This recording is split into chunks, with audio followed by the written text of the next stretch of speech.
बोलेंगे तुर्क का। जैसे तुर्क आक्रमण की बात आता है तो यहाँ पे तुर्क आक्रमण जो है वो वहाँ पे जाति कौन सा बर्बरा जाति है। इसका मेन पेशा कौन सा है, लड़ाई करना।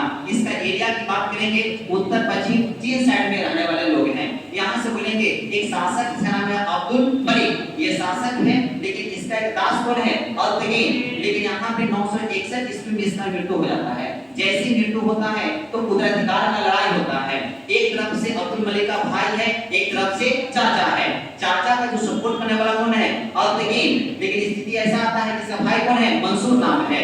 ये मंसूर जी जाता है और चाचा हार जाता है, स्थिति को भांप लेता है क्योंकि इसमें बहुत ज्यादा योगदान था और दूरदर्शिता सोचता था। ये 800 वफादार सेना को लेकर कहां भागा, अरब। जैसी अरब में भागा है तो अरब जाने के बाद वहां पे 962 में गजनी साम्राज्य का स्थापना कर दिया। लेकिन इसकी मृत्यु के बाद इसका बेटा इसहाक बोलेंगे, बल्दीन बोलेंगे, पृथ्वी बोलेंगे, शासक बनते हैं। लेकिन योग शासक ये लोग नहीं है। इसी का बात करेंगे एक होता है गुलाम, इसका नाम है सुब्तगीन। ये गुलाम है, लास्ट में बनता है, दामाद बनता है। ये योग शासक है। ये जैसे ही बनता है तो भारत पे अटैक करने का काम करता है। भारत अटैक कहां किया है तो जयपाल के पास। जयपाल कहां शासक है, पंजाब। ये एरिया इसका है जो पंजाब से चिनाब नदी से होते हुए हिंदकुश पर्वत तक इसका एरिया है। ये यहाँ पे जयपाल को हरा देता है। लेकिन सुब्तगीन की मृत्यु होने के बाद इसका एक बेटा है, नाम है मोहम्मद गजनी। मोहम्मद गजनी की बात किया जाए तो यहाँ पे 1 नवंबर 978 में इसका जन्म है। जन्म होने के बाद इसके पिता के पद पे रहते के दौरान ही 998 ईस्वी में खुरासान का शासक बना। कहां का, खुरासान का शासक बना। इसका मेन एक ही मकसद था कि धन संपदा को लूटना। किलड़े कहां यहां से आइएगा, यहाँ बात करेंगे। अब कंटिन्यू लड़ाई लड़ चुका है। जैसी मृत्यु होता है अच्छा शासक बना है। 1000 ईस्वी में पेशावर के आसपास एरिया पर अटैक करता है। अटैक करके फिर वापस चला जाता है। 1001 में जयपाल पर अटैक किया जहां उसके पिताजी अटैक किए थे। जयपाल हार जाता है। ये शर्मिंदगी से, लाज शर्म से खुद आत्महत्या कर लेता है।